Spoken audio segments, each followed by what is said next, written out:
In the higher echelons of the VTuber industry is an empty throne.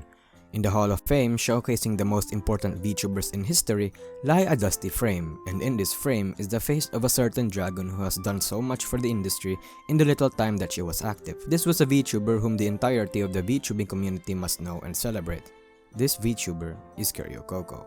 This is what we'll be talking about in this video. We'll take a trip down memory lane and ponder the short but fruitful journey of Kiryu Coco. For new Hololive fans, this will be a comprehensive guide to explain to you why Kiryu Coco was so important, beloved, and very much respected. As a disclaimer though, I won't be talking about the events regarding the harassment campaign by the Chinese netizens nor the events leading up to her graduation, as I feel that it is too big and broad a topic to meticulously include in this video. The incident is an entire saga of its own, and I'll be scheduling a long and very detailed video about it soon enough. It's just the New Year's after all.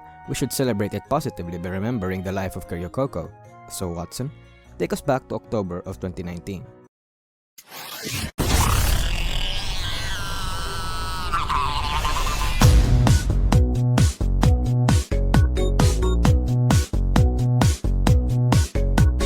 Our story begins a month or two after the debut of Gen 3. Hololive's Gen 3 proved to be the most successful and identity-tied wave Hololive launched at the time. With a hyped-up Cover Corp and after seeing Nijisanji's expansion to Indonesia, Cover decided to expand as well. They set out plans to launch the next wave of talents and prepare for their expansion. Hololive Generation 4 was announced shortly after, and Coco, upon seeing this, decided to join. As a manager, that is. She saw that they needed more managers and staff, and since she was experienced in the field of entertainment, she would have been a great fit. She simply submitted her resume to Cover, and what you're about to see is a 100% totally accurate rendition of what happened. Let's take a look.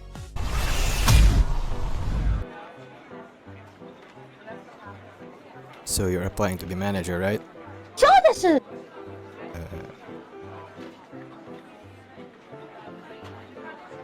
You're sure?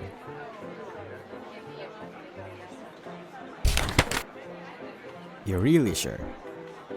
Well, you're a bit too overqualified. That's a good thing, right? Well, yes, but how about we make you into a VTuber instead? I don't know. I've already got my own channel. We'll let you sell drugs. You son of a bitch. I'm in. That's essentially how Kiryu Coco came to be. On the 28th of December 2019, she finally debuted. The debut and the following streams showed her fans 5 things. 1. She was funny. 2. She was proficient in English. 3. She was confident. And 4. She was a shitposter. Lastly, however, that she was a strong-willed and rebellious wildcard who does what she wants regardless of what her managers tell her. Some people were put off by her voice, but it wasn't really that important. These core traits were somewhat unprecedented in VTubing at the time. VTubers weren't exactly big in English-speaking countries around the world, so Coco's language skills were unprecedented and a big deal. Hololive, Nijisanji, and certain VTuber communities had their own memes, but Coco was the new cool kid in the block, the new Sigma male in the neighborhood. Hololive was also still closer to their delusions as an idol company, and these prim and proper idols had their degenerate moments, but Coco's shitposter status pushed it even further beyond. These traits were what pushed Coco to become one of the largest members in the company, and what caused her to be the fastest growing VTuber in Hololive at the time, gathering 400k subs in just 6 months. Her most infamous pieces of content included her Asakoku news series, which is at this point a relic in VTubing history. It was essentially a morning stream where she talked about news in Hololive, shit on her senpais, and complained about Cover Corp. Basically, it was just a series where she just shitposts. Popular gags include stuff like her Asakoku commercials where she tries to sell drugs. Her Reddit meme reviews were also pretty massive, a weekly show where she takes the Hololive subreddit's best memes and laughs at them. Occasionally, she brings guests along. Coco was pumping out content that was never been done before in the industry, and this kind of avant-garde and unique kind of content was a novelty, not just in Hololive, but the entirety of VTubing in general. You have to realize that these streams were pretty massive too. They got over 20k to 80k live concurrent viewers every time. When you see the Asakoku intro song, you damn well know you were in for a ride.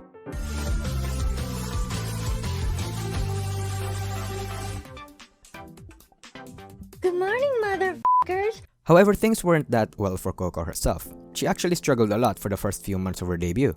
For one, her channel wasn't monetized until 40 days later. For comparison, most Hololive members achieved monetization within 20 days. Her application got denied, you see, alongside Kanata. Why so is beyond me, but it was taxing on her part as you can imagine. She had to pump out great content and pour her heart and sweat out into her streams without reaping any of the rewards. For the weeks that she wasn't monetized with Kanata, they got their salary from cover, but it was insultingly less than what she expected, not even enough for 2 weeks worth of groceries.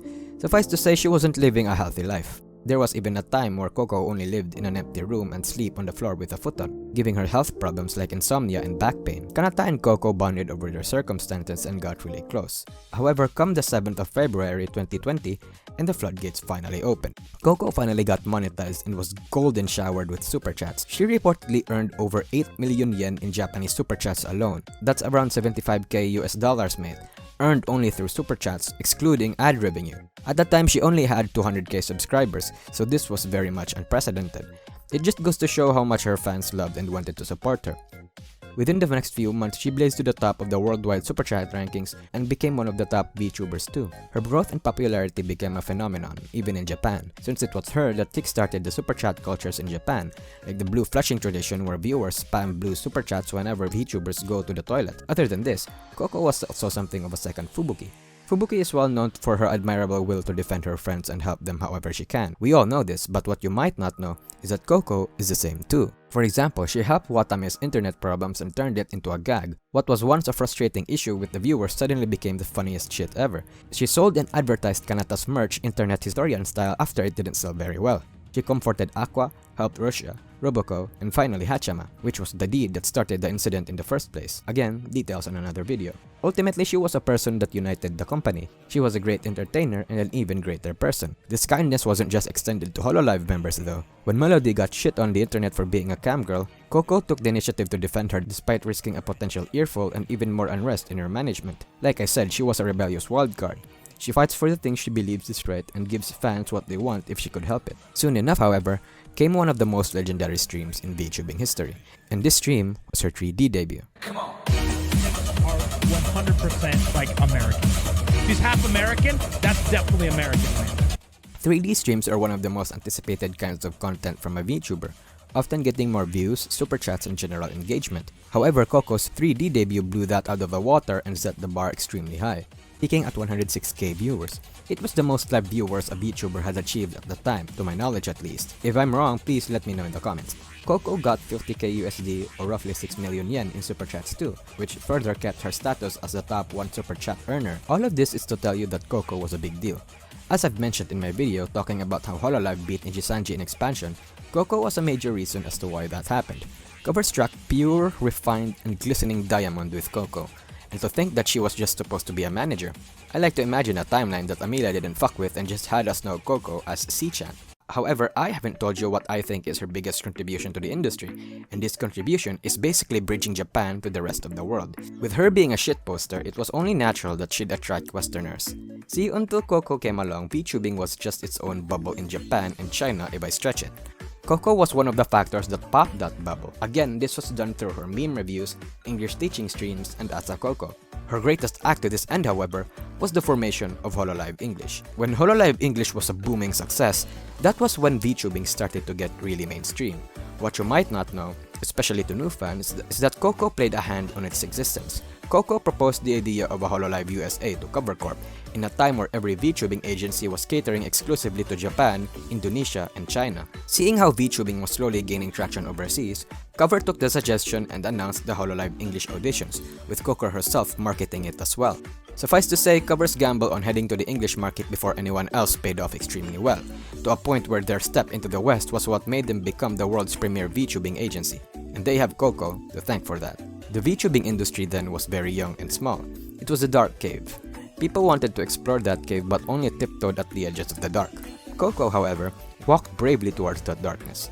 She broke boundaries, discovered what should and shouldn't be done.